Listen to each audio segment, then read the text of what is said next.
Bismillahirrahmanirrahim. Assalamualaikum warahmatullahi wabarakatuh.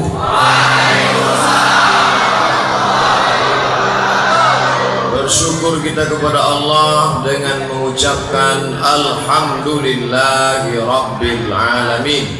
Berselawat kepada Rasulullah dengan ucapan Allahumma salli ala Sayyidina Muhammad wa ala ali Sayyidina Muhammad. Suatu hari ada orang menelpon saya. Assalamualaikum, kata dia. Saya jawab, waalaikumsalam. Ustadz Somad ini mau menyerahkan SK, surat keputusan. SK apa? SK Ustadz menjadi komisi fatwa. Ini komisi yang paling hebat karena bisa menghalalkan semua yang haram. Komisi fatwa halal. Saya tanya, yang ngasih SK itu siapa? Profesor Dr. Ilyas Gusti. Padahal saya tak pernah jumpa dengan beliau. Rupanya beliau kalau menilai orang tak perlu jumpa, cukup dengar nama saja. Asal dia percaya, dipercayakanlah saya menjadi Komisi Fatwa Majelis Ulama Indonesia. Pisang emas bawa berlayar, masak sebiji di dalam peti. Hutang emas dapat dibayar, hutang budi dibawa mati. Mudah-mudahan Allah Ta'ala membalas kebaikan-kebaikan. Dulu kalau Dr. Mustafa Umar pergi ke Malaysia, saya menggantikan beliau di Masjid An-Nur. Suatu subuh saya menggantikan beliau. Judul ceramahnya Bahaya Zolim. Saya pun ceramahlah, siapa saja yang zalim, maka nanti di akhirat dia akan membayar kezalimannya. Kalau kita zalim sebagai kepala desa, satu desa akan menuntut. Kalau kita zalim satu kecamatan, camat akan dituntut.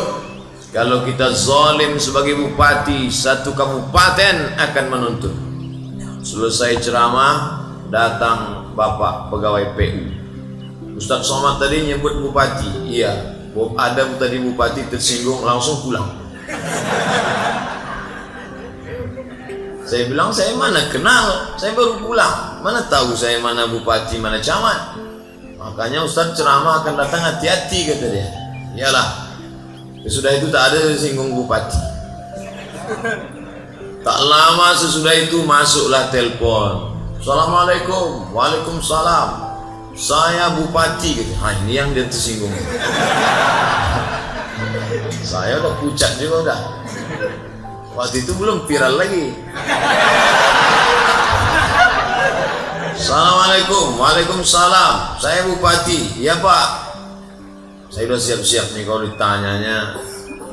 Ada apa Pak? Bisa Ustadz kami bawa ke Islamic Center Pasir Pangarayan Rokan Hulu, kata. Bisa lah, saya bilang. Itulah awal saya ceramah di Rokan Hulu sampailah tahun 2016. 6 tahun saya ceramah bolak-balik ke Pasir Pangarayan sampai 2016 yang membawa saya Bapak Dr. Andus Haji Ahmad MSD. Ini lagi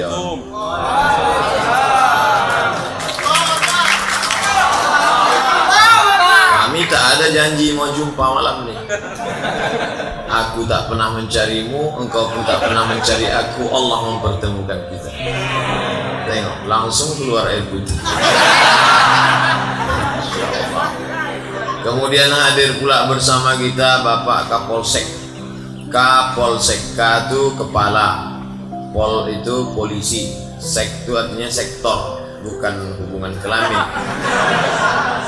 Kalau kecamatan Kapolsek, di atas itu Kapolres, di atas itu Kapolda, di atas itu Kapolri. Saya belakang-belakangan nih baru tahu. Dulu asal nampak saya pakai baju coklat polisi. Kapolsek, Kapolres, Kapolda, Kapolri. Alhamdulillah keempat-empat tuh sudah pernah berfoto sama saya. Fotonya saya simpan. Asal ada polisi menilang, mau saya tunjukkan. Udah saya siap-siap kan. Ini nanti kalau disempritnya ditunjukkan. Sampai sekarang belum pernah. Itu pula. Dulu selalu kena tilang.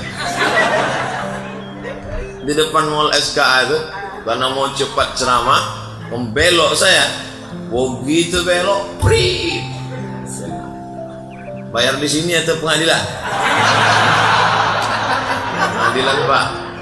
Bawalah saya ke pengadilan Jalan Melati, 70.000 di sidang. Ngantri dari jam 7 pagi sampai jam 11. Sidang 70.000. Ingat betul saya, berkesan. Pokoknya di mana letak keluar duit ingat gitu. Alhamdulillah malam ini berjumpa cik-cik, puan-puan, tuan-tuan, hadirin hadirat. Saya sudah menulis Masjid Ikhlas ini, tak ingat berapa bulan yang lalu, tapi ada ditulis itu Masjid Ikhlas Omar. Nama Masjid Ikhlas, dia kontak janjinya Omar. Saya kalau sudah berjanji tak pernah saya hapus, tak pernah saya buang. Kalau sudah saya janji situ, siapapun mau robahnya tak bisa robah. Tapi saya tak pernah menelpon masjid. Tak pernah masjid itu saya telepon. Saya jadi apa tidak? Saya diam aja. Kalau dia tak menelpon, berarti saya istirahat. Maka saya tak telepon Masjid Ikhlas, saya diam aja. Semalam baru ditanya, Ustaz jadi tak menjadi? Jadi kata saya. Kapan? Besok malam.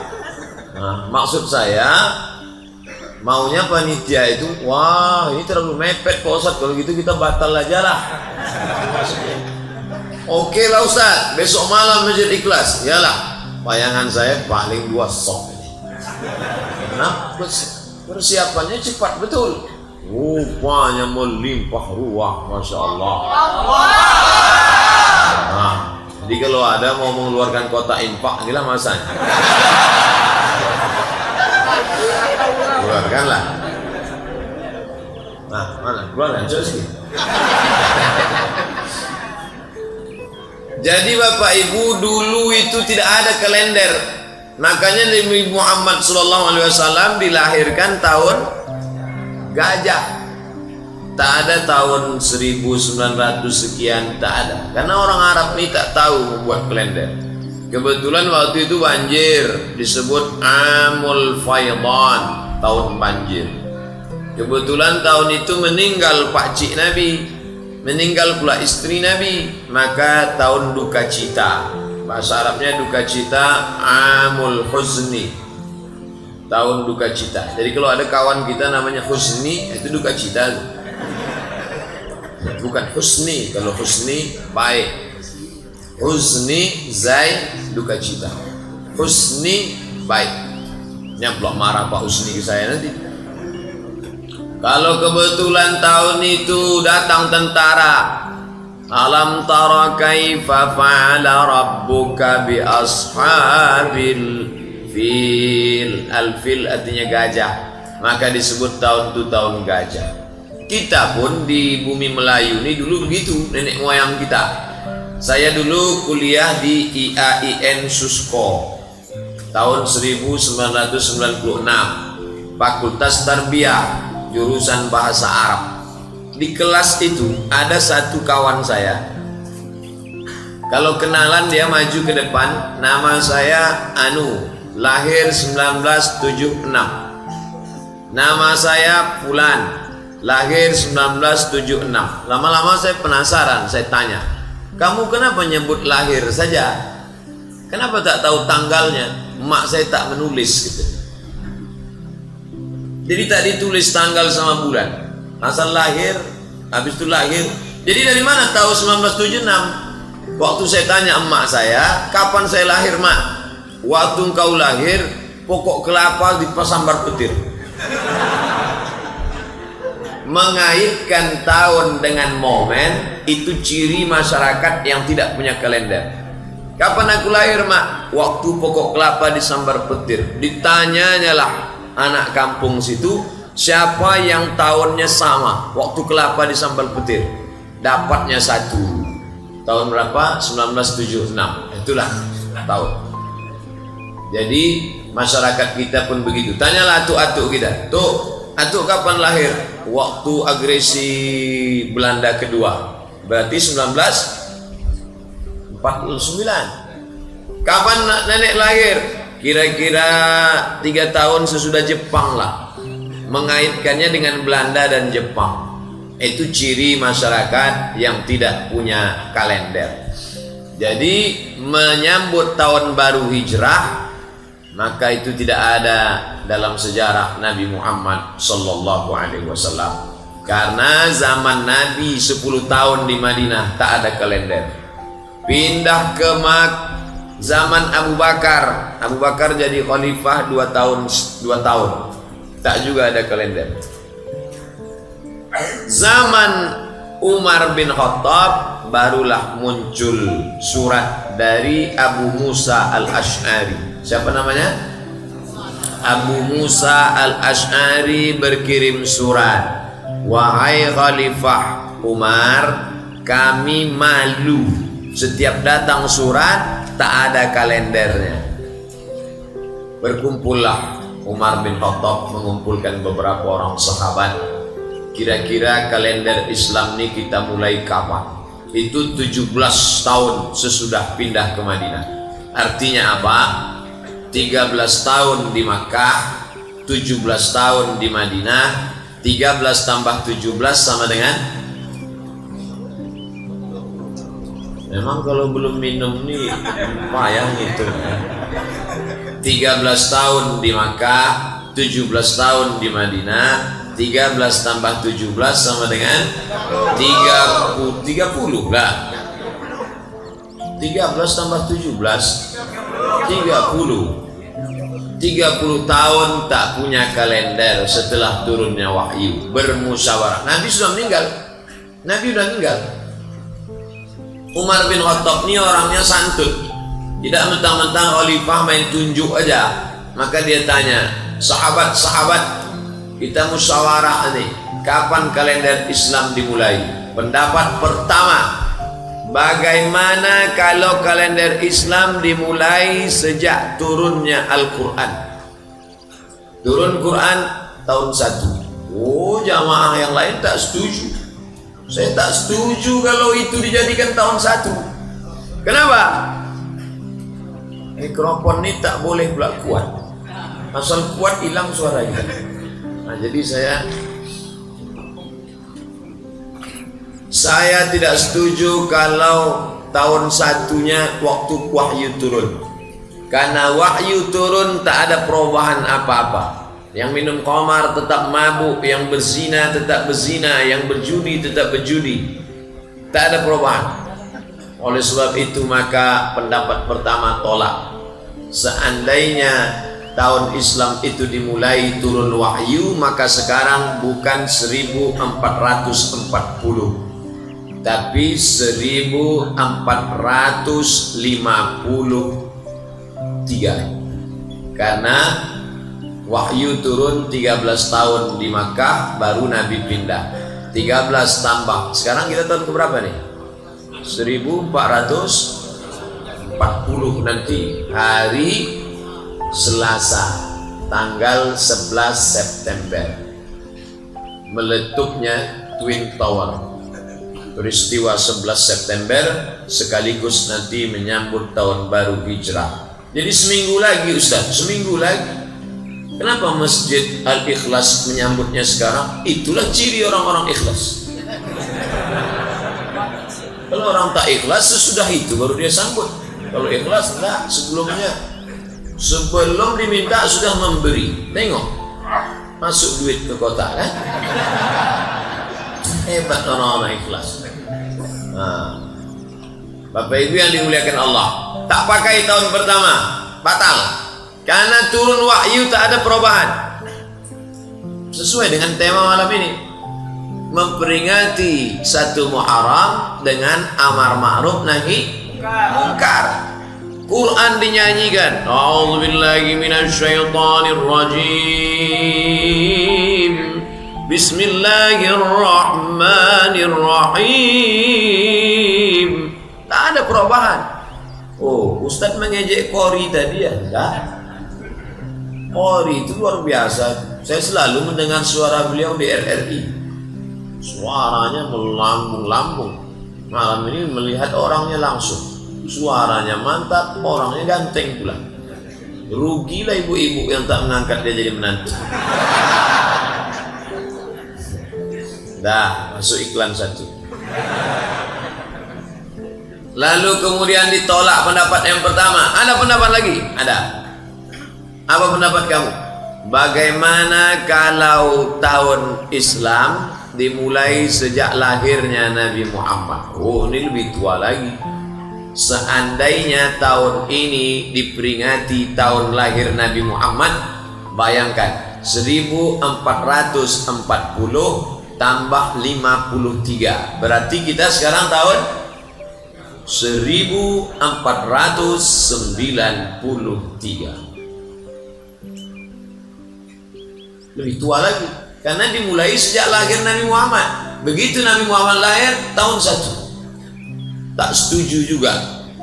Saya tak setuju, man. Kenapa kamu tak setuju? Karena Nabi lahir tak ada perubahan. Nabi lahir yang mabuk tetap mabuk, yang berjudi tetap berjudi, yang berzina tetap berzina. Lahirnya Nabi tidak ada perubahan, tidak ada amar ma'ruf nahi munkar. Nabi baik, tapi untuk dirinya saja. Dia soleh untuk dirinya saja. Tidak ada gerakan massal, gerakan sosial, gerakan berjamaah. Pendapat ini pun ditolak. Musyawarah. Ada pendapat lagi? Ada. Apa pendapat kamu?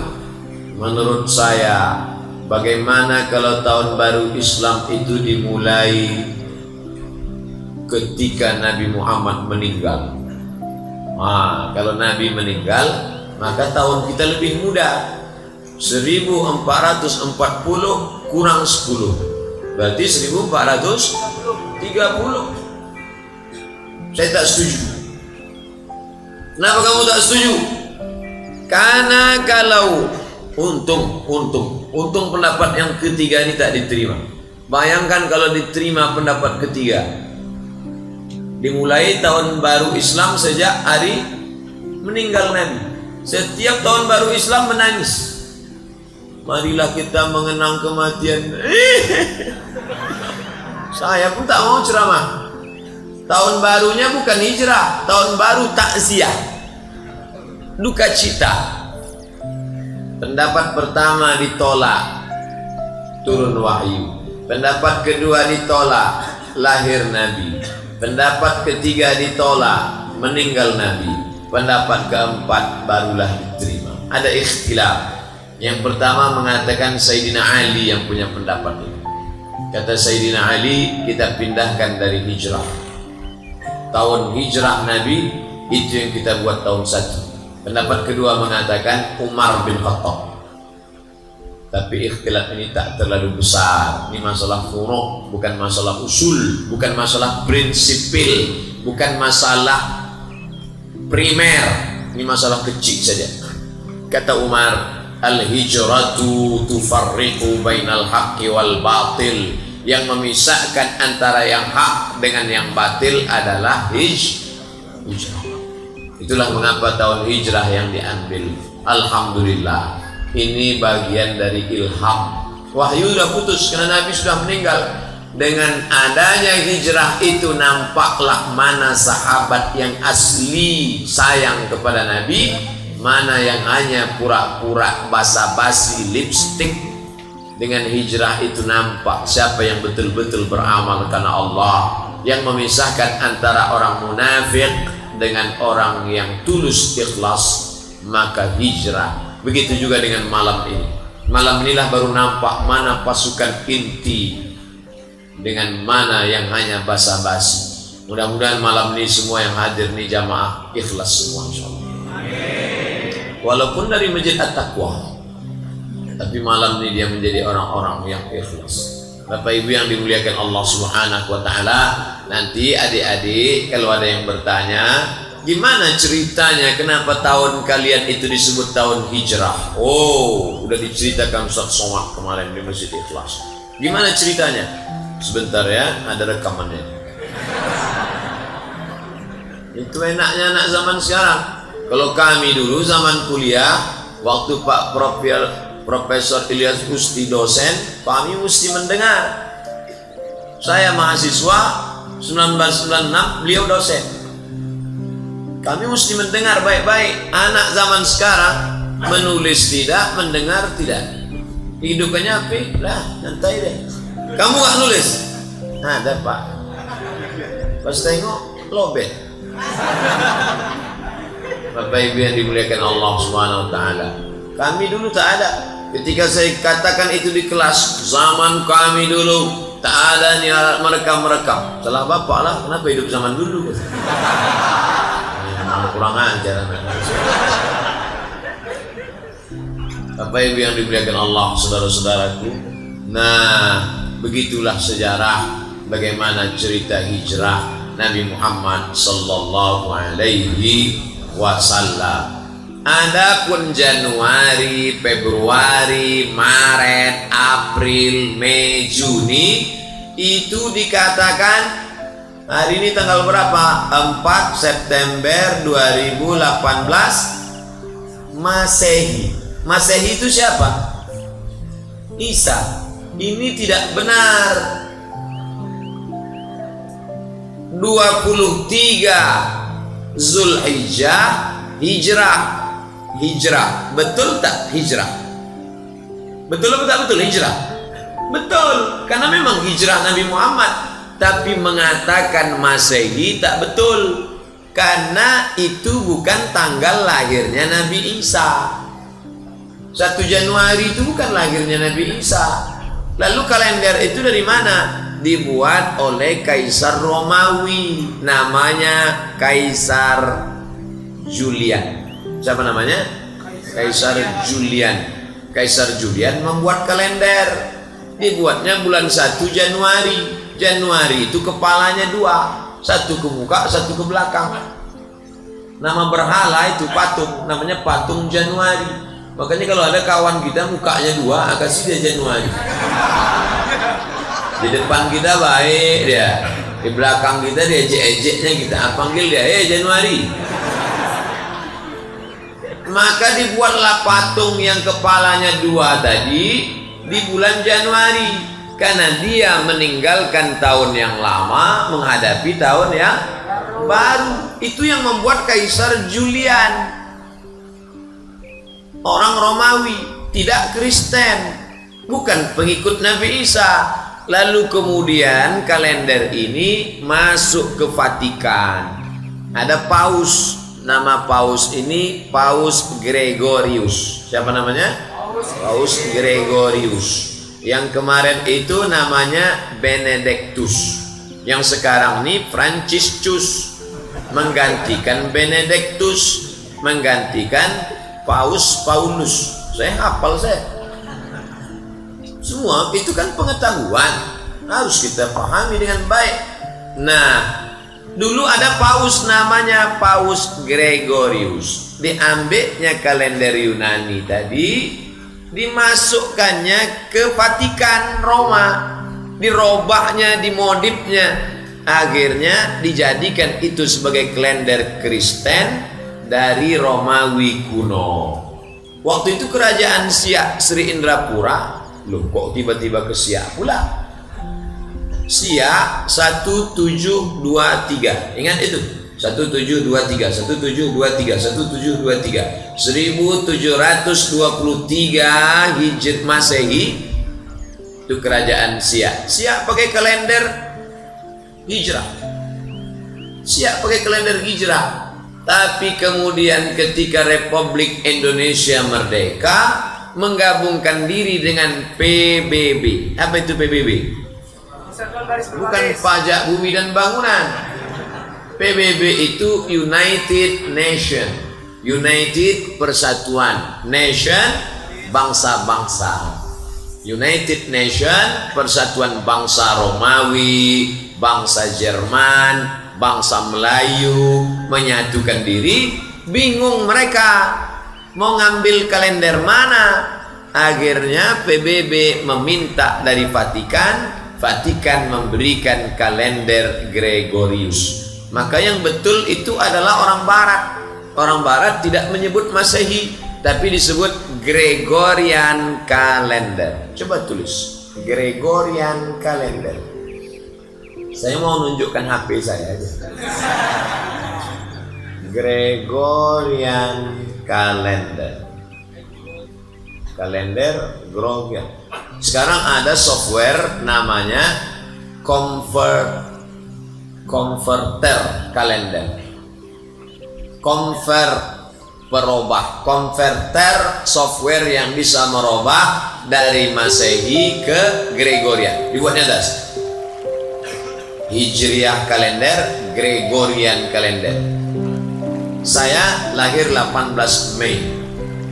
Bagaimana supaya tahu tahun Masehinya? Masukkan situ 18 Mei Gregorian kalender, enter, langsung dapat sekian. Ustadz lahir Masehinya 18 Mei, iya. Hijriahnya kapan? 30 Jumadil Awal, Jumada al-Ula. Tapi saya sudah dari SD saya tahu itu bukan dari kalender Gregorian. Bapak saya menulis di buku diarinya. Anakku Abdul Somad lahir 18 Mei bertepatan dengan 30 Jumadil Awal. Masih ada catatannya disimpan. Nah, bapak-bapak catat anaknya. Kalau lupa kalendernya, maka sekarang software itu ada, Gregorian Calendar. Saya mau menjelaskan, jangan sampai kita keliru, tersalah. Bukan saya mau menyalah-nyalahkan kalender, enggak. Ini cerita sejarah. Nah, ini saya mesti hati-hati betul nyampaikan sekarang. Pokoknya semua ceramah saya itu didengar orang. Ada mendengar mau mencari pengajian, ada juga mau nengok kapan dia tersilap salah. Ya, asal silap nanti kita bully dia. Mudah-mudahan orang-orang yang mencari kesalahannya didapat hidayah. Orang-orang yang mencari kesalahan ceramah Ustaz Somad ini, tiupkan angin hidayah ke dalam hatinya ya Allah. Kalau dia tak berubah juga, tiupkan angin puting beliung sekali. Ratakan dia dengan tanahnya. Tak boleh. Tak boleh kita doakan yang tak baik. Ini diaminkan pula. Ini jamaah. Dah jelas sudah sejarah. Pertama tadi saya jelaskan sejarah 4 sebab kenapa hijrah.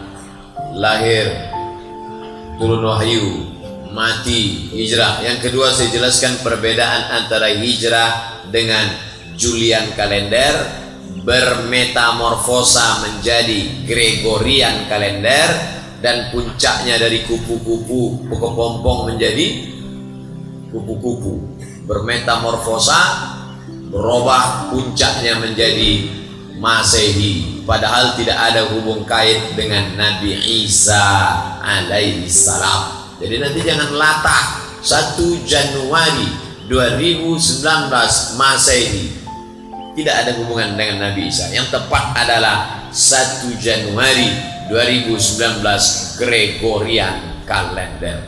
Ustadz tak pakai Gregorian, pakai. Apa salahnya? Somad lahir 18 Mei Gregorian kalender. Tahun berapa? Nah, tahun tak usah lah saya sebut, kan bisa tebak sendiri. Kira-kira 27 lah kan. Nah, 18 Mei 1977. Sekarang 2018. Berarti berapa itu? 41 tahun. Insya Allah mati 2040. Kenapa Ustaz bilang 2040? Karena 2040 63 tahun, sesuai dengan umur Nabi Muhammad SAW, 63 tahun. Kalau sebelum itu mati, alhamdulillah. Kalau sesudah itu bertambah, alhamdulillah. Orang Islam tak pernah berduka cita. Umur pendek, alhamdulillah, tak bertambah dosa. Kalau mati saya malam ini, alhamdulillah, besok tak bertambah dosa saya. Kalau tidak, besok ke Makassar naik pesawat, bertambah dosa.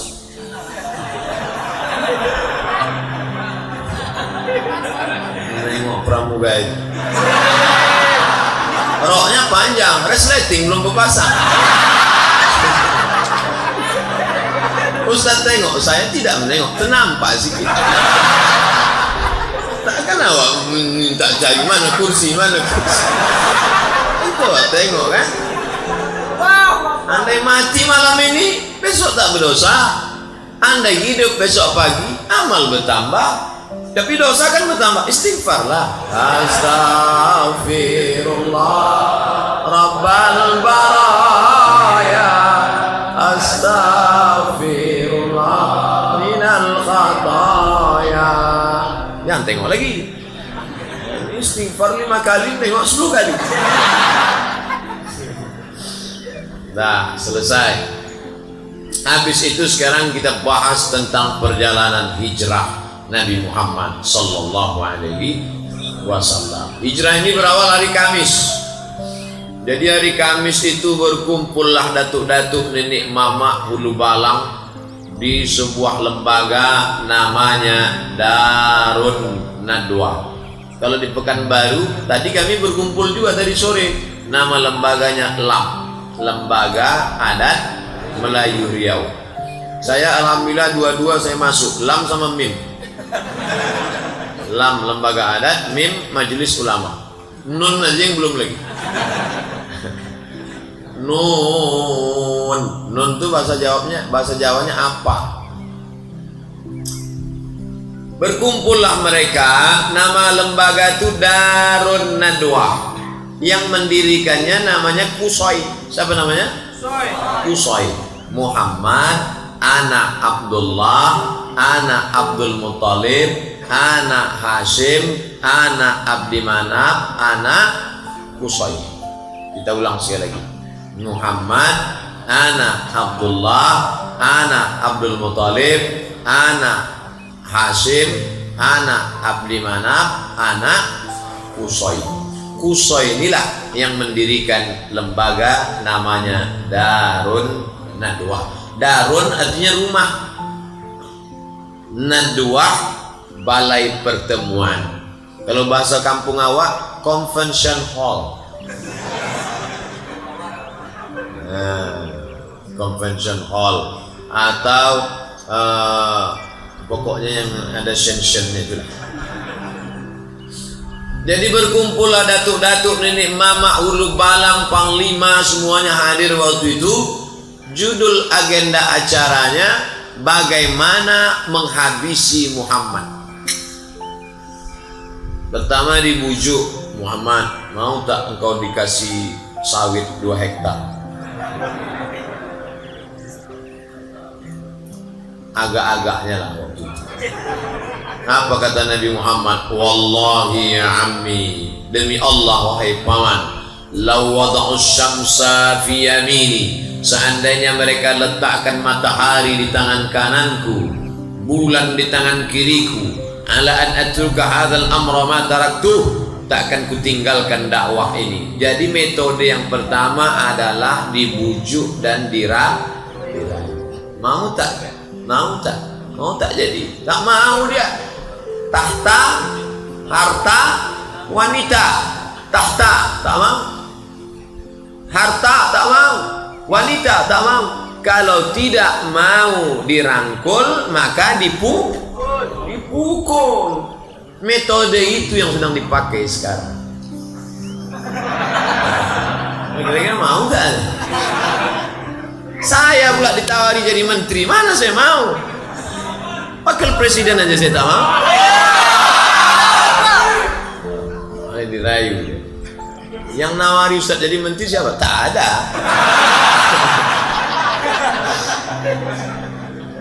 Ini kan cerita. Cepat betul tuh panas. Jadi yang pertama dirayu. Nabi Muhammad tak mampan dirayu. Karena surga itu sudah di kelopak mata dia, nampaknya. Nabi itu asal buka mata nampak surga. Awak buka mie ayam aja jauh, menjadi surga. Nah, enak ya ceramah kok di kampung kita sendiri, nyantai.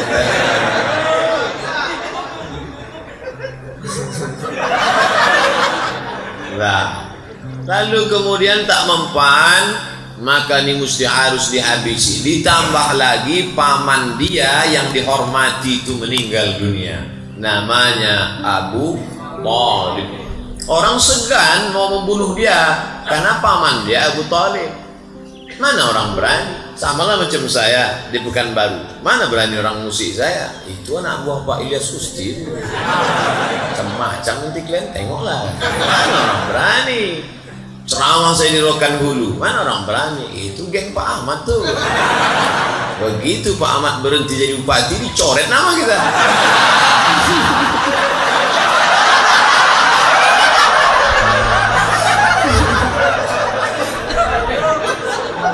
Buka pula cerita. Nah, jadi setelah Nabi Muhammad SAW meninggal, barulah mereka, ini Muhammad harus dihabisi. Akhirnya rapatlah mereka pagi Kamis itu mau menghabisi Nabi Muhammad SAW. Nama pimpinan sidangnya namanya Abdul Us. Nama pimpinan sidangnya namanya Umar bin Hisham. Siapa namanya? Umar bin Hisham. Kenal Bapak Umar bin Hisham? Kalau saya sebut nama kerennya, oh, Abu Jahal. Makanya kalau kenalan sama orang jangan kasih satu nama. Nama siapa? Umar bin Hisham. Nama di FB Abu Jahal. Umar bin Hisham itu Abu Jahal. Saya dulu tanya, nama Ustadz siapa? Abdul Somad. Loh, kami cari di FB kenapa tak dapat? Di FB Anton.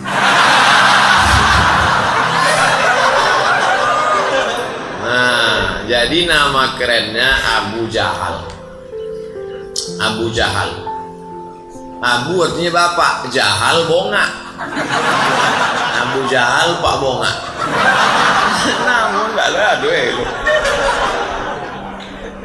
Jadi Abu Jahal tadilah pimpinan sidang paripurna nih.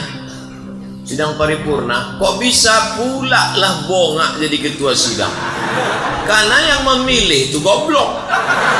Maka naik bonga. Yang tersinggung dengar ceramah saya. Karena beberapa orang yang tersinggung tuh 2-3 hari sudah itu mati. Bukan saya hebat, enggak, memang ajalnya udah sampai. Jadi sidanglah. Agenda sidang kita hari ini bagaimana menghabisi Muhammad sallallahu alaihi wasallam. Ada pendapat angkat tangan satu. Entah dari partai apa waktu itu. Saya angkat tangan. Saya komisi sekian. Saya tak sebut nama, dia tersinggung pula. Apa pendapat kamu? Muhammad ini kita antar ke tempat yang jauh. Cari tempat jauh, antar. Kira-kira ke Tenayan Raya. Nampak kan di tempat pembakaran batu-batu. Bagaimana peserta sidang yang lain? Anggota parlemen, setuju? Tidak, saya tak setuju. Kenapa? Jadi mereka di Darun Nadwa itu berdebat juga. Jadi orang kafir musyrik jahiliyah itu di parlemen rakyat itu berdebat, bukan tidur mereka, enggak. Jadi kalau ada anggota DPR tidur itu lebih parah dari parlemen jahiliyah. Berdebat mereka. Karena arti parlemen, parle itu artinya bicara, parle artinya bicara, parlemen artinya orang yang dipilih memang untuk bicara. Maka pilihlah orang yang matanya terjaga untuk membicarakan hak-hak kita. Ini kemana arah bicara Ustaz? Pokoknya tangkap aja lah. Ini nampaknya makin banyak persekusi. Apa takut? Apa baik-baik ini persekusi juga? Bagus lepaskannya semua kan?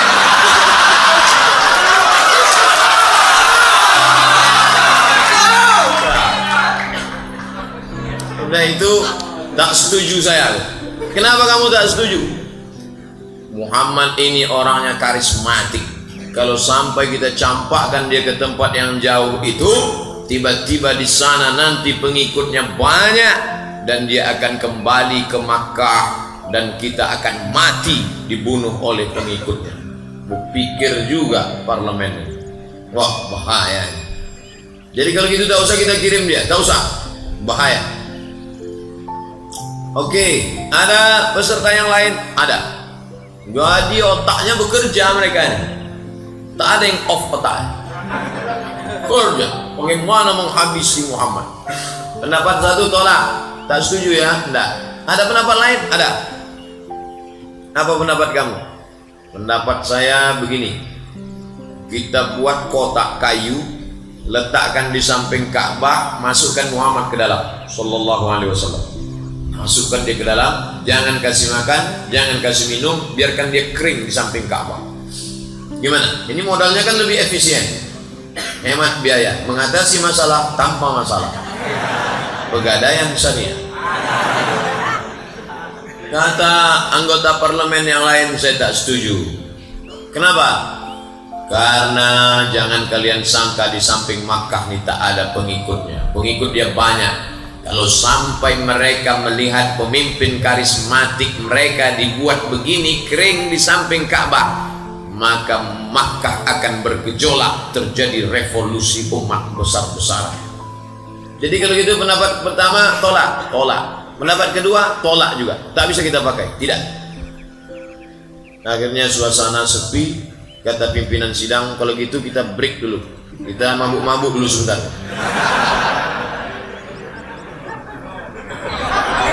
Itu tak ada, saya aja nama-nama. Bismillah.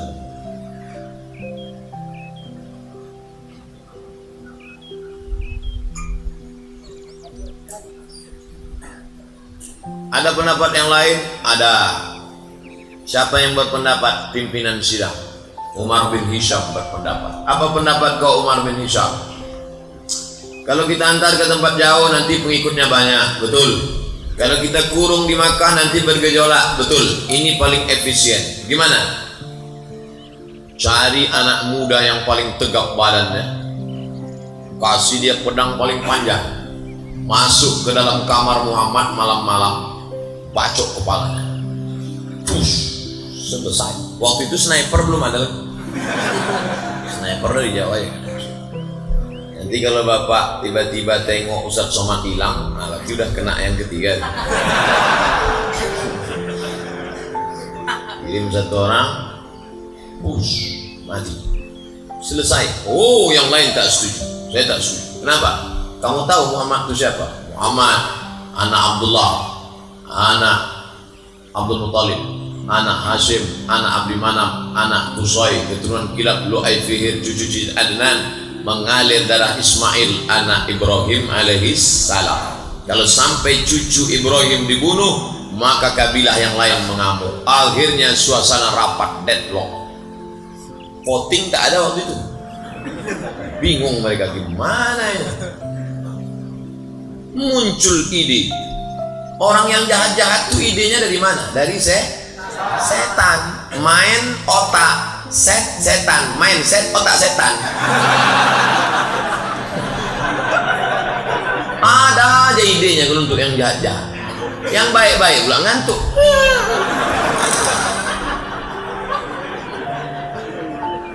Yang otak-otak kotor, otak-otak sungsang, otak-otak bekudis, otak-otak berkurang, ada aja ide ya otak.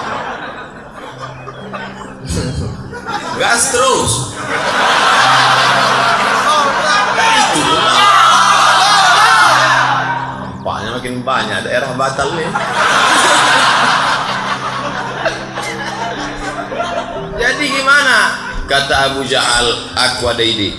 Gimana caranya? Jangan utus satu orang. Kalau satu orang yang membunuh, pasti dicari. Kalau satu orang bunuh, dia nanti akan dicari dan satu suku akan ditangkap. Jadi gimana caranya? Satu suku utus satu orang, satu suku utus satu orang, satu suku satu orang. Semua suku mengutus. Kalau semua membunuh, siapa yang mau ditangkap? Inilah ide korupsi berjamaah. Kalau satu tangkap, tapi kalau ramai-ramai siapa mau tangkap? Betul kan? Banyak yang setuju kan? Akhirnya diutuslah anak muda. Mantap ide ini Abu Jahal. Mantap ide ini, mantap. Akhirnya Kamis dari pagi mereka sidang. Kamis siang ditetapkan Maka hari Kamis ditetapkan setiap suku mengutus satu anak muda. Eksekusinya kapan? Langsung dalam waktu yang sesingkat-singkatnya, nanti malam Jumat. Dengan ini sidang ditutup oleh Abu Jahal. Mereka pun tanda tangan untuk pengambilan gaji, uang tunjangan, uang apa segala macam. Habis itu mereka pun balik ke rumah masing-masing. Sidang pun tutup, Darun Nadwah tutup. Selesai. Datanglah Jibril ke rumah Nabi Muhammad SAW. Muhammad, nanti malam engkau hijrah. Kata Nabi, kenapa gitu Jibril? Karena tadi sudah dapat bocoran. Itulah gunanya ilmu sadap menyadap. Jadi rupanya rapat tertutup pagi itu disadap. Sadap itu maksudnya apa sadap? Bukan memotong gotah. Itu menaki. Sadap itu direkam. Itu kerja KPK itu sudah ada sejak zaman Nabi Muhammad SAW. Zuhur Nabi pergi ke rumah Abu Bakar. Assalamualaikum Abu Bakar. Waalaikumsalam. Nanti malam kita hijrah Abu Bakar. Siap ya Rasulullah? Abu Bakar memang udah lama siap, tinggal menunggu saja. Kenapa nanti malam wahai Rasulullah? Karena tadi Jibril sudah membawa berita ke rumahku bahwa nanti malam anak muda akan memancung kepalaku dan saat itulah kita keluar. Oke, siap Abu Bakar Siddiq. Apa pelajaran dari sini? Kita perlu sahabat setia. Makanya saya tak khawatir karena sahabat saya banyak sahabat Ustaz. Di Instagram 4 juta sekarang. Saya mau ngasih tahu aja, follower saya banyak. Di FB 1.200.000. Tapi yang siap mati tak tahu lagi. Nah, tak bisa kita one man show sendirian, tak bisa. One man show, main tunggal, tak bisa. Harus ada sahabat. Ada Pak Kapolsek, ada Profesor Ilyas Susti, dari politisi Pak Dr. Andus Ahmad MSI, dari akademisi Profesor Dr. Ilyas Susti, dari kepolisian Pak Kapolsek. Maka kita berani. Jadi berani ini kan kalian. Kalau tak ada mereka pucat juga. Nah, Nabi Muhammad SAW bisa saja sendirian, tapi Allah mau mengajarkan kita hidup bersahabat, berjamaah. Makanya yang masuk Islam itu tidak sendirian. Idza jaa nasrullahi wal fath wa ra'aitan nasa yadkhuluna fi dinillah afwaja. Afwaja itu berkelompok-kelompok. Maka saya senang malam ini yang datang kelompok berikut ini. Kelompok anak muda, pemuda hijrah. Kelompok anak muda, jombloan sejati. Kelompok anak muda, geng motor syariah. Kelompok anak muda, jilbabers, hijabers. Kelompok anak muda, pemuda bertatu tobat.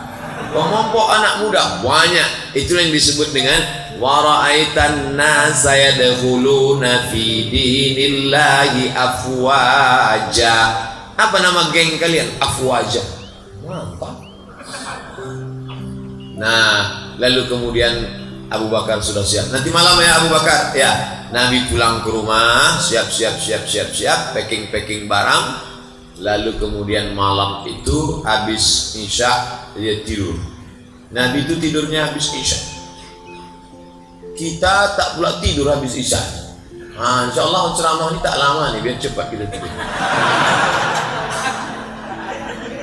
Nabi tidur setelah Isya biar supaya mudah tahajud malam. Kenapa kita sekarang payah tahajud? Karena habis Isya acara. Makanya habis Isya ngobrol itu makruh, kecuali untuk bicara akhirat, untuk ngaji. Tidur yang paling berkualitas kata Pak Dokter habis Isya. Jam 8 habis Isya, 9 10, 11, 12, 1, 2, 6 jam tidur paling berkualitas. Katanya harus tidur 8 jam Pak Ustadz. Kalau tak tidur 8 jam kena penyakit 5L, lemah, letih, lesu, letoy, loyo, lunglai. Tidur itu bukan jamnya, tapi kualitasnya. Kualitasnya tidur itu. Coba tengok kawan-kawan kita security yang malam tak tidur, siang tidur dia dari jam 6 pagi sampai jam 6 petang. Sholat jangan takhir semua. Lemas juga badan dia. Tapi ada orang yang tidurnya sedikit aja tapi berkualitas. Makanya habis isya tidur. Tak bisa lah Pak Ustadz, kami ada acara. Oke, tambah 2 jam, jam 10 tidur. Tadi saya mulai ceramah nih jam setengah 9. Sekarang sudah jam setengah 10 kurang 10. Berarti saya sudah ceramah 50 menit. Kejap lagi habis. Nah, lalu kemudian Nabi pun tidur habis isya 9, 10, 11, 12, 1, 2. Pas jam 1 jam 2 dia pun bangun, keluar dia dari kamar. Waktu keluar dari kamar, anak-anak muda sudah siap menghunuskan pedang, mau masuk memancung kepalanya. Saat dia keluar itulah terjadi mukjizat. Wa ja'alna min baini aydihim saddan wa min khalfihim saddan fa aghshaynahum fa hum la yubsirun. Wa ja'alna min baini aydihim sadda, di depan mereka tembok, wa min khalfihim sadda, di belakang mereka tembok, fa aghshaynahum, kami tutup mata mereka, fahum la yubsirun, mereka tak bisa menengok Muhammad. Nabi buka pintu, Nabi lewat, mereka macam orang kena pukau. Yang dipotong pula. Mengangu, dilemparkan Nabi pasir ke kepala mereka. Nabi pergi, setelah Nabi pergi baru mereka terbangun, pegangnya kepala. Pasir. Masuk mereka ke dalam. Mereka mau cincang tempat tidur Nabi. Buka dulu selimut, coba buka dulu. Begitu dibuka selimut, Sayyidina Ali. Ali, iya. Muhammad mana? Mana? Aku tahu kata dia.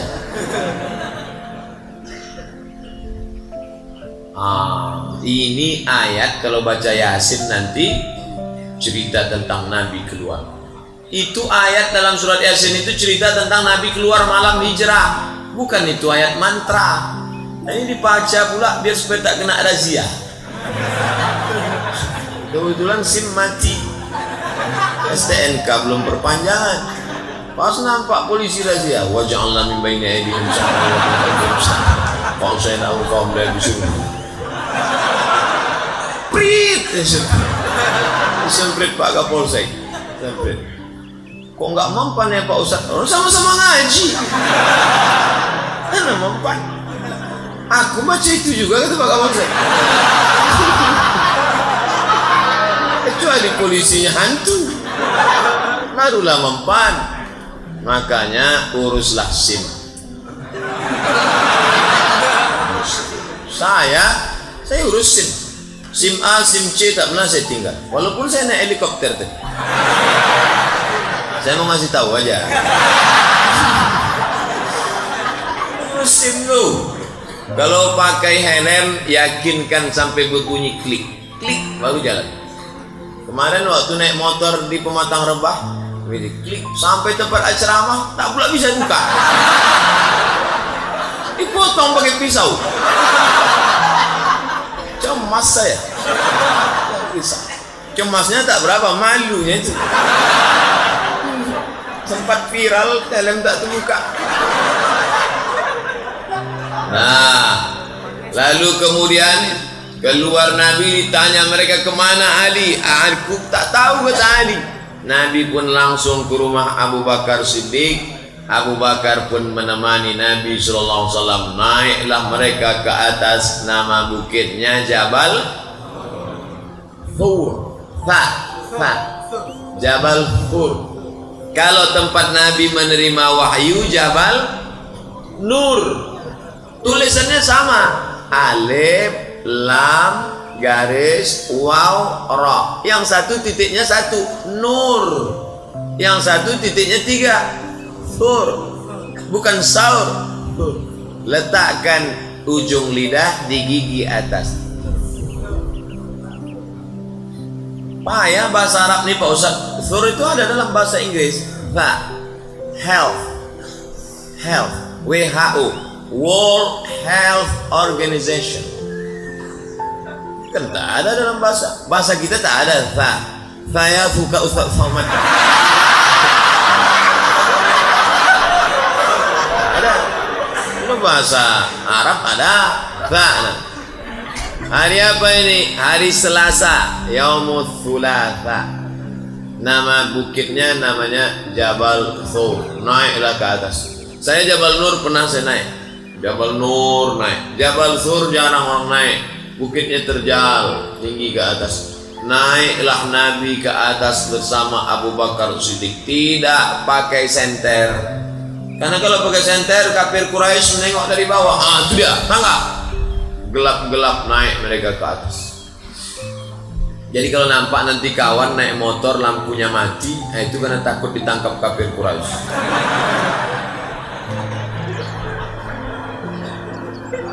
Naik mereka ke atas.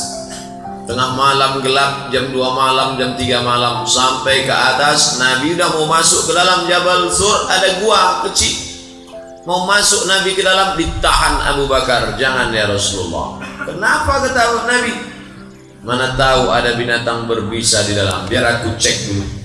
Masuk Abu Bakar ke dalam, dicek Abu Bakar, tengok tak ada ular, tak ada kalajengking, bersih. Silakan masuk ya Rasulullah. Andailah kita sama Nabi malam itu.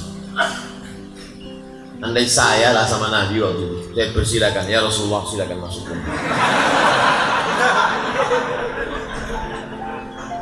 Aku tak ada yang mengawal. Kalau engkau ada Jibril, Mikail, Israfil, Israel. Kalau aku siapa? Satpol PP pun tak ada. Abu Bakar Siddiq nyawanya diberikannya untuk Nabi Muhammad sallallahu alaihi wasallam. Makanya kalau kita salat tarawih, Al-Khalifatul Awwal Abu Bakr Siddiq. Apa kata jamaah? Radhiyallahu an. Belum pernah lagi protokol manggil saya. Berikut ini mari kita panggil Al-Mukarram Ustaz Abdul Somad. Tiba-tiba dijawab jamaah, radhiyallahu an. Karena itu titel diberikan Allah karena perjuangan untuk Nabi Muhammad sallallahu alaihi wasallam. Setelah bersih, masuklah Nabi ke dalam. Abu Bakar bersandar ke dinding gua, batu, bukan macam kita tanah, bersandar deh. Jadi kalau ada nampak jamaah bersandar, itu bukan dia mengantuk, dia ingin mengenang bagaimana hijrah Allah. Supaya terasa. Tak boleh kita suuzon semua. Semana Abu Bakar malam itu.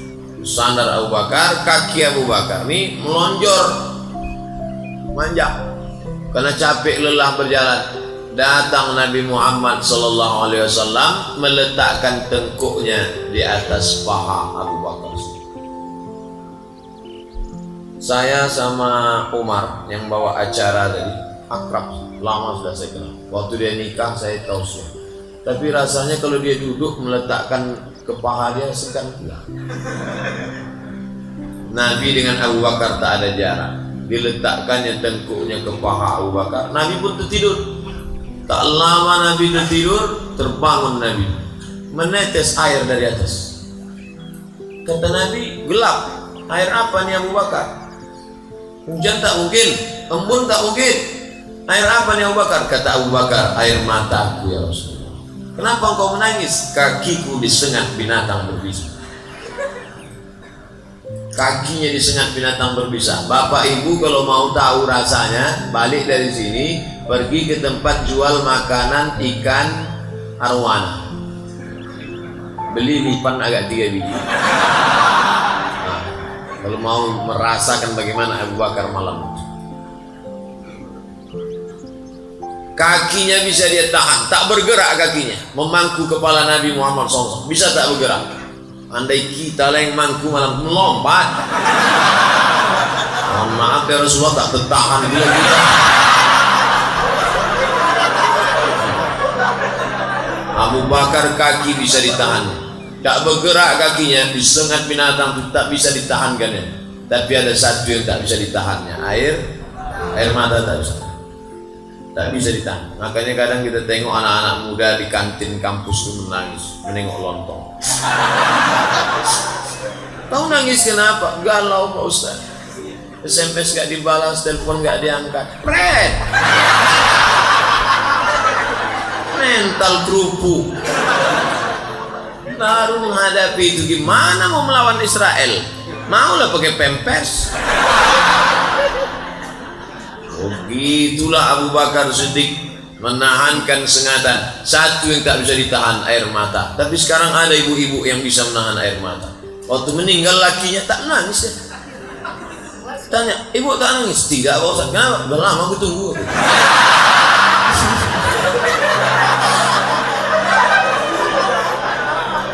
Tidak jamaah Al-Ikhlas, jamaah dekat-dekat sini juga.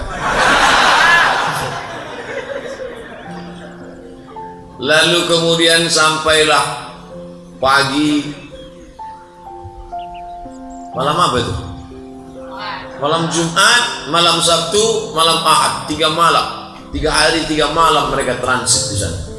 Yang ngirim makanan siapa? Perempuan namanya Asma, pakai Hamzah.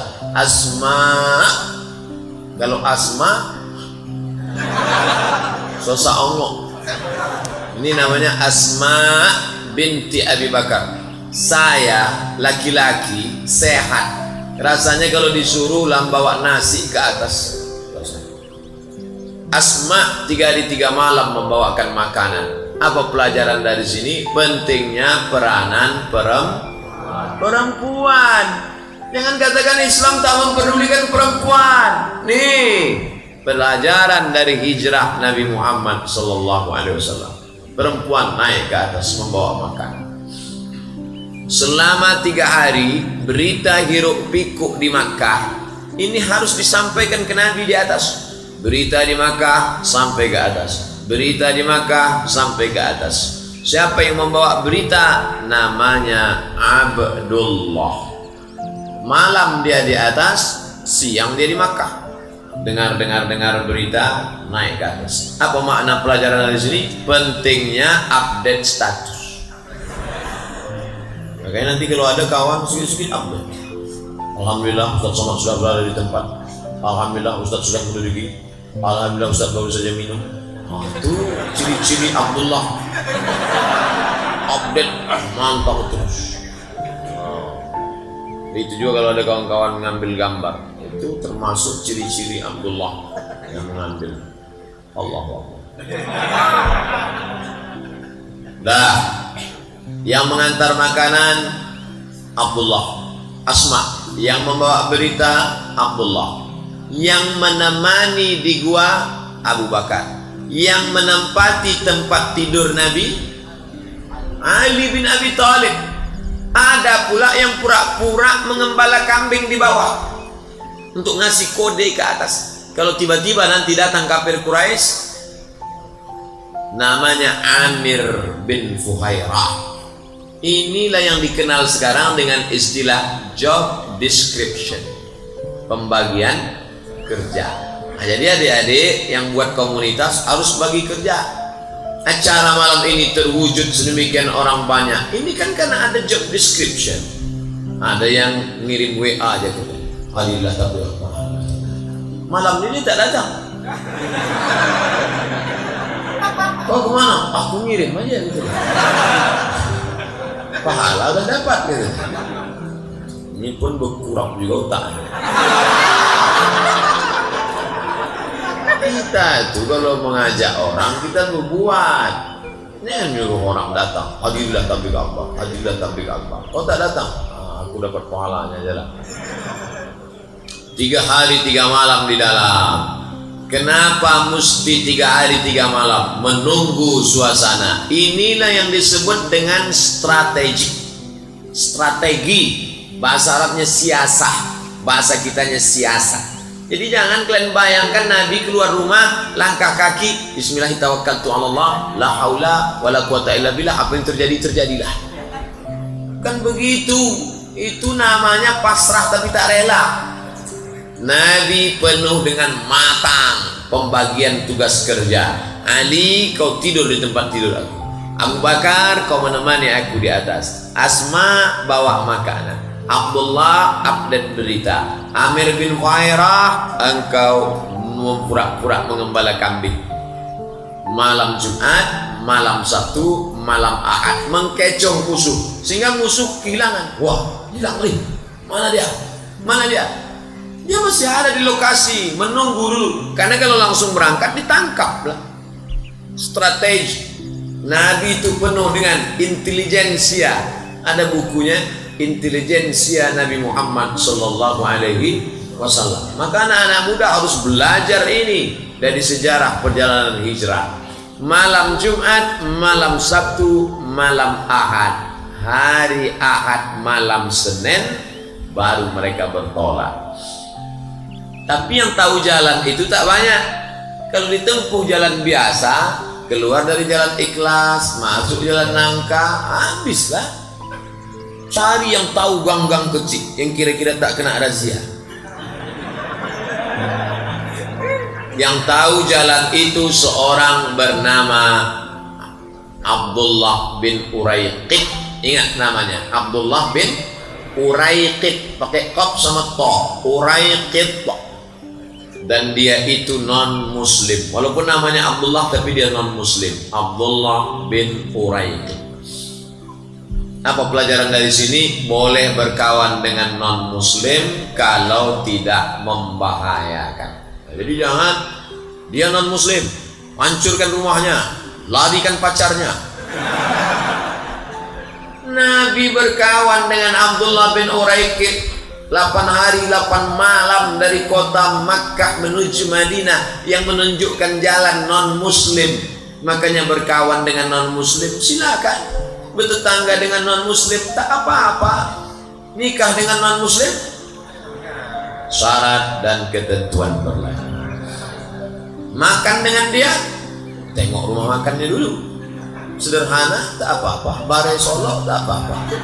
Tesalonika babi panggang, jangan. Ustaz kok tahu? Saya selalu lewat situ. Nah, oleh sebab itu maka berkawan dengan beda agama tidak apa-apa. Wala ana abidun ma'abadtum wala antum abiduna ma'abud lakum dinukum.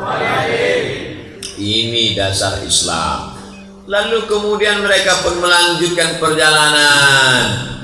Abu Bakar Siddiq penunjuk jalannya Abdullah bin Uraiqid, Nabi Muhammad SAW. Tentu ada duit, ongkos, biaya perjalanan. Siapa yang menanggung biaya hijrah? Abu Bakar Siddiq punya emas. Emas disimpan dalam kain. Ini kain, ini emas. Emas kalau dimasukkan ke dalam kain memuncul nampak kain. Datanglah ayah Abu Bakar. Nama ayahnya itu,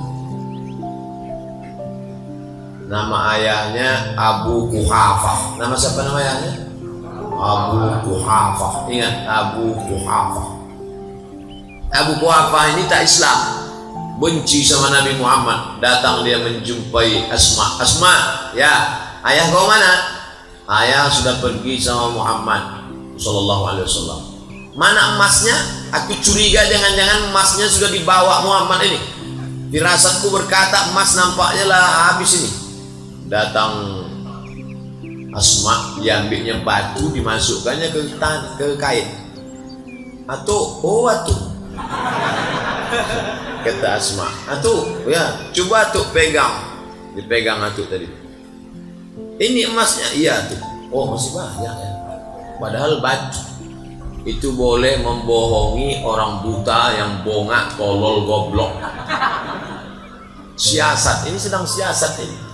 Akhirnya Abu Quhafah itu masuk Islam juga. Tapi nanti setelah 8 tahun hijrah, pindah balik ke Makkah, baru dia masuk Islam. Abu Quhafah masuk Islam. Makanya jangan nonton cuman CD kedua, CD ketiga masih ada. Pegang, ini emasnya ya. Padahal batu, emas itu sudah dibawa perjuangan. Makanya nanti kalau ada ustadz ceramah isinya mencaci maki Abu Bakar, itu ciri aliran sesat. Mencaci maki Abu Bakar. Abu Bakar pengkhianat, Abu Bakar merampas kekuasaan Ali. La tasubbu ashabi, jangan kau caci maki sahabatku. Lau anfaqa ahadukum mithla Uhudin zahaban, seandainya ada di antara kalian yang bersedekah emas sebesar bukit Uhud, belum tentu dapat setengah mutnya Abu Bakar Siddiq. Habis hartanya untuk Islam. Kita apa? Kita apa perjuangan kita untuk Islam? Kotak saja jadi hilang, entah kemana kan? Keluarkan kotak dari balik. Udah cerita-cerita emas ini, saya yakin ibu-ibu sudah siap nih. Mana dia Ustaz? Mana ya? Waktu kotak dibagikan di Mesir, acara penggalangan dana, mata saya menengok sendiri ibu-ibu orang Mesir itu mengeluarkan emas. Maksudnya. Kalau mau nengok di Masjid Ikhlas, coba. Besok pas dibawa ke Ramayana, rupanya imitasi. Orang yang bersedekah emas imitasi masuk surga, surganya imitasi. Nah, lalu kemudian mereka pun melanjutkan perjalanan. Sampai di tengah perjalanan, tiba-tiba nampak abu. Abu, bahasa Indonesianya apa tuh? Debu, abu. Ya Rasulullah, ya. Aduh, abu ya Rasulullah. Ada debu ya Rasulullah. Ditengok Rasulullah, oh ada orang mengejar kita. Karena orang kalau naik kuda kencang, itu debunya naik ke atas. Ada orang mengejar. Rupanya yang mengejar itu namanya Suraqah. Suraqah, pakai kok, Suraqah. Sampai ke kampung kita serakah. Dikejarnya Nabi kencang. Begitu sudah mau sampai menangkap Nabi, ujung kaki kuda depannya terperosok ke pasir, jatuh bergelinding, berguling jatuh. Padahal seumur hidup nenek kuda tak pernah jatuh. Macam saya, mana pernah saya jatuh? Ada 2 kali, itu pun kudanya pelan. Jatuh. Akhirnya sadar dia, dikejarnya lagi Nabi Muhammad, dicegatnya Nabi, stop. Aku Suraqah seumur hidup tak pernah jatuh dari kuda, pembunuh bayaran. Tapi sekarang aku sadar, rupanya yang ku kejar ini bukan manusia biasa. Engkau manusia bukan biasa. Maka hari ini, itu maknanya ada orang yang keluar dari rumah dengan niat jahat, tapi di tengah jalan bisa menjadi baik.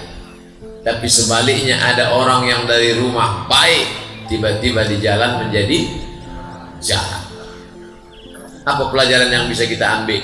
Jangan sampai di akhirat kita malu sama Suraqah. Waktu itu Suraqah sudah ditawarkan, kalau kau bisa membawa kepala Muhammad, kau akan dikasih 100 ekor onta. 1 ekor onta paling murah 30 juta. Itu pun onta-onta yang udah berkurap lah itu dah. Kalau 1 ekor onta 30 juta kali 100 berapa? 3 miliar mas bro. 3 miliar.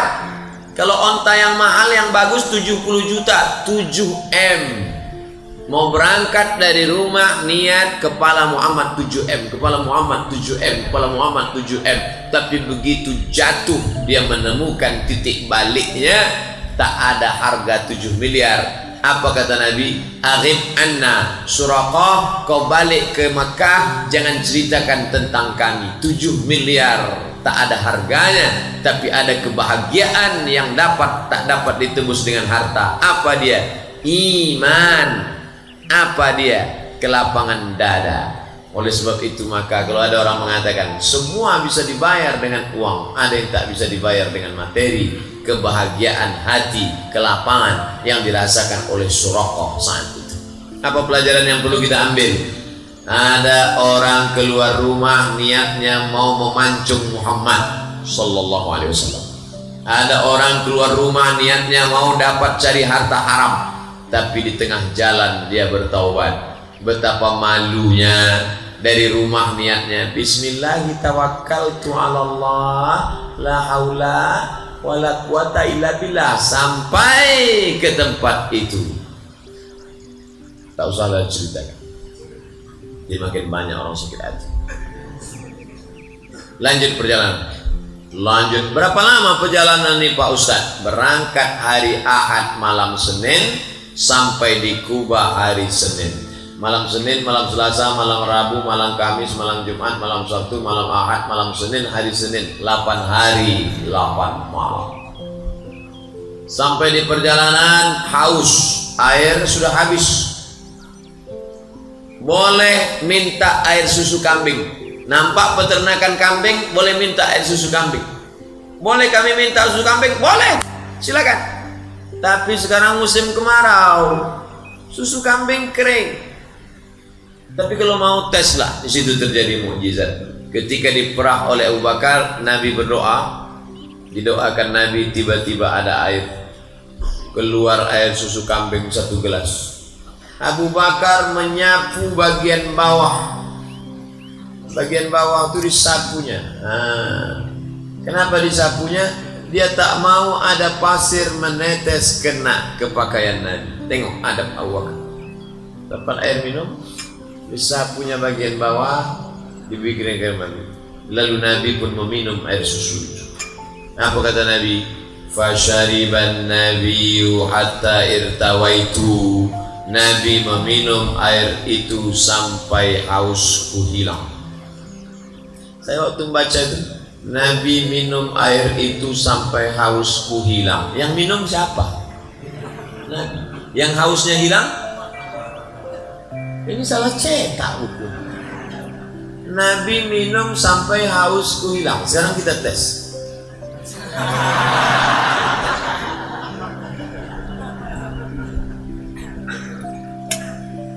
Keluar status, melihat Ustadz minum hausku menjadi-jadi. Abu Bakar sudah sampai pada tingkat merasakan tenggorokan Muhammad sallallahu alaihi wasallam. Air susu lalu di tenggorokan siapa? Tenggorokan Muhammad. Tapi yang lega tenggorokan siapa? Udah sampai ke tingkat itu, itulah ufuk. Tapi jangan dibalik. Banyak juga sekarang anak muda tak nikah. Kau kenapa tak nikah? Nengok kau nikah, aku sudah terasa nikah. Ada. Oleh sebab itu maka inilah puncak daripada ada orang sekedar simpati. Kasiannya Abu Bakar sudah sampai pada tingkat di atas simpati. XL itu Pak Ustaz. Empati, merasakan perasaan kawan. Inilah yang dikenal dengan tenggang rasa, tepos liro. Puncak daripada cinta, puncak daripada ukhuwah Islamiyah, puncak daripada persaudaraan adalah merasakan perasaan orang lain. Maka kita paham hijrah itu kenapa tidak kun payakun. Padahal kalau mau ngapain 8 hari 8 malam. Minal masjidil harami ilal masjidil aqsa. Naik lagi ke Sidratul Muntaha. Tak sampai semalam selesai. Nama amru iza arada syai'an ayakula lahu kun fayakun. Kenapa perjalanan ini 8 hari 8 malam? Dengan berjalan kita kenal dengan orang. Kau kenal dengan si fulan? Kenal. Pernah kau jumpa? Enggak, kau belum kenal. Kau kenal dengan si fulan? Kenal. Pernah kau salaman sama dia? Belum, kau belum kenal. Kau kenal dengan si fulan? Kenal. Pernah kau seperjalanan sama dia? Tidak, belum kenal. Berjalan sama orang barulah sadar kita, selama ini dia nampaknya sabar, berwibawa, rupanya perut kenyang. Waktu lapar nampak musang berbulu bunuh harimau. Bapak Ibu yang dimuliakan Allah Subhanahu wa Ta'ala. Makanya kalau mau kenalan sama orang, banyak perjalanan. Saya ingin berkenalan dengan anak-anak muda ini, nanti sampai masanya kita akan sama-sama berjalan touring kita nanti. Barulah kita kenal, baru tahu kawan mana lawan ketika busi mati. Barulah tahu. Nengok mati ya, iya. Dan tapi ada kawan yang masya Allah mati ya, iya. Kasihnya mancis dia.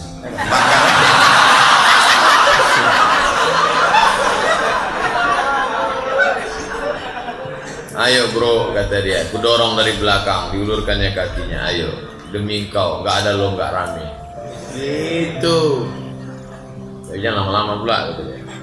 Nah, akhirnya singkat cerita sampailah mereka disambut dengan tala'al badru alaina min saniyatil wada' wajaba syukru alaina mada'a lillahi da'.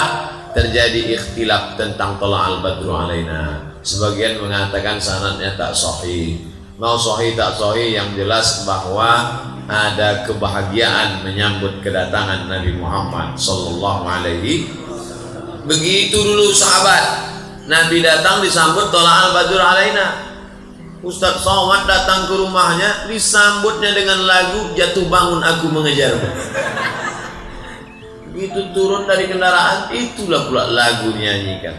Maka saya banyak tak datang pesta-pesta kiwut-kiwut tunggal. Sekarang alhamdulillah sudah banyak pesta-pesta di Pekanbaru, tidak lagi pakai lagu-lagu maksiat, sudah pakai lagu-lagu religi.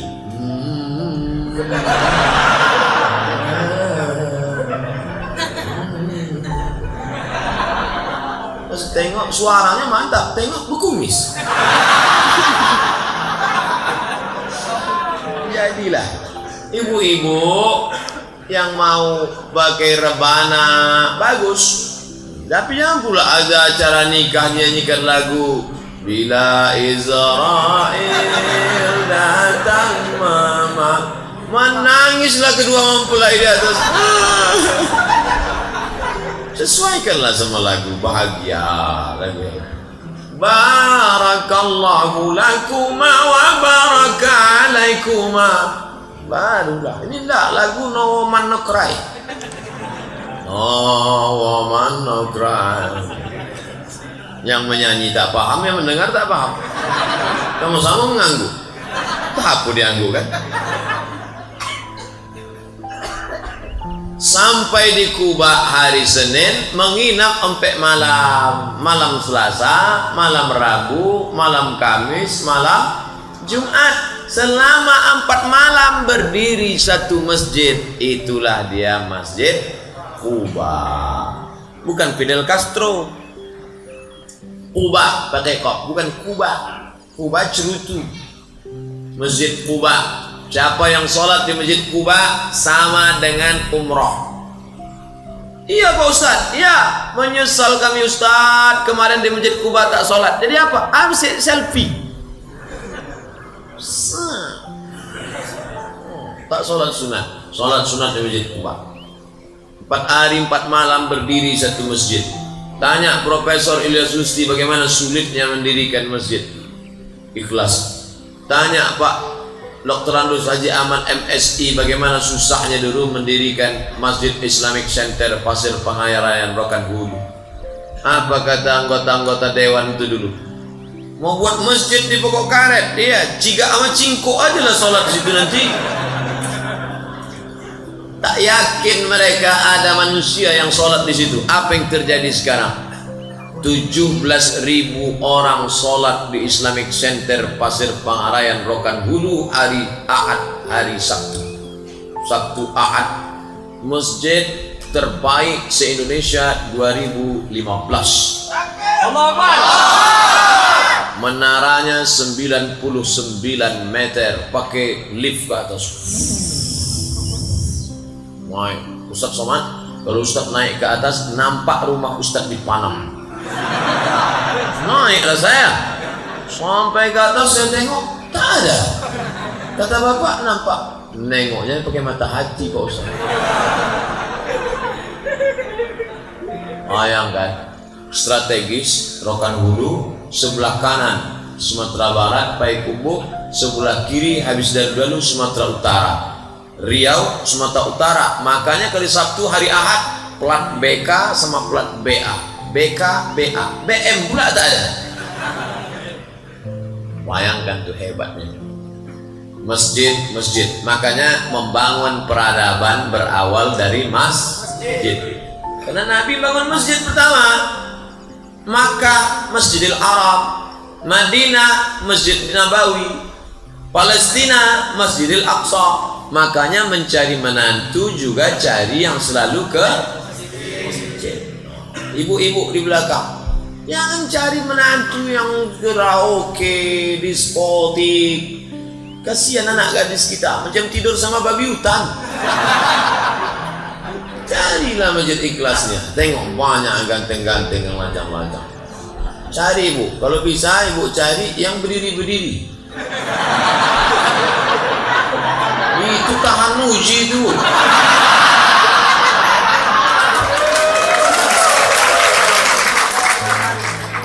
Tadi mulai ceramah jam 8:30, sekarang jam 10. Udah 90 menit saya ceramah. Tak terbayangkan gimana kesemutannya. Tapi mereka, mudah-mudahan anak-anak lajang ini ditemukan dengan jodoh yang baik. Amin. Yang bilang amin itu yang belum nikah. Yang udah pula. Dia tak tahu bini di belakang. Nah, sesudah itu hari Jumat bertolaklah Nabi dari Kuba tadi menuju tempat namanya Yathrib. Apa namanya? Ya, pakai sa, Yathrib. Yathrib artinya tanah mati, tanah tandus, tanah busuk, tanah banyak kuman dan penyakit. Bayangkan kalau kau mau kemana? Ke Yathrib. Tanah mati, tanah busuk, tanah banyak kuman dan penyakit. Dirubah Nabi namanya menjadi Al-Madinah Al-Munawwarah, kota peradaban yang terang benderang. Jadi kalau ada orang mengatakan what is in a name, apalah arti sebuah nama? Nama penting saudaraku. Nama itu penting. Kau mau ke mana? Masjid Al-Ikhlas. Penting. Kau masjid ke mana? Aku mau ke masjid. Ada tuh masjid Simpang itu. Nama penting. Nabi merubah nama tempat menjadi Al-Madinah Al-Munawwarah. Sampai di Madinah dibangunlah Masjid Nabawi. Lalu dipersaudarakan antara orang Makkah Muhajirin dengan orang Madinah Ansor, dipersaudarakan antara orang Islam dengan orang Yahudi. Maka peradaban dari masjid. Kalau mau melihat umat ini bangkit, maka ramaikan lagi masjid. Saya tak perlu menceramahi Bapak Ibu karena Masjid Ikhlas sudah mau meletup saking ramai, sampai keluar, sampai di jalan. Mudah-mudahan kita semua istiqomah insyaallah. Itulah yang saya sampaikan 90 menit. Tapi cerita hijrah belum selesai. Siapa yang akan melanjutkan? Nanti kalau ada acara di Masjid Ar-Rahman, datang. Masjid An-Nur, datang. Masjid As-Salam, datang. Di mana saja acara pengajian hijrah, Dr. Mustafa Umar, Dr. Mawardi Muhammad Saleh, Dr. Saidul Amin, profesor-profesor datang. Pokoknya jangan sampai tak datang. Ada yang mengatakan menyambut tahun baru hijrah ini bid'ah Pak Ustaz. Usah dengarkan itu. Usah dengar. Bid'ah kata dia, datang. Bid'ah sampai dia akhirnya capek. Bid'ah tu. Datang juga lagi. Bid'ah. Datang juga lagi. Bid'ah. Capek. Wala tonenya tiba je. Buat terus. Buat terus. Ajar terus.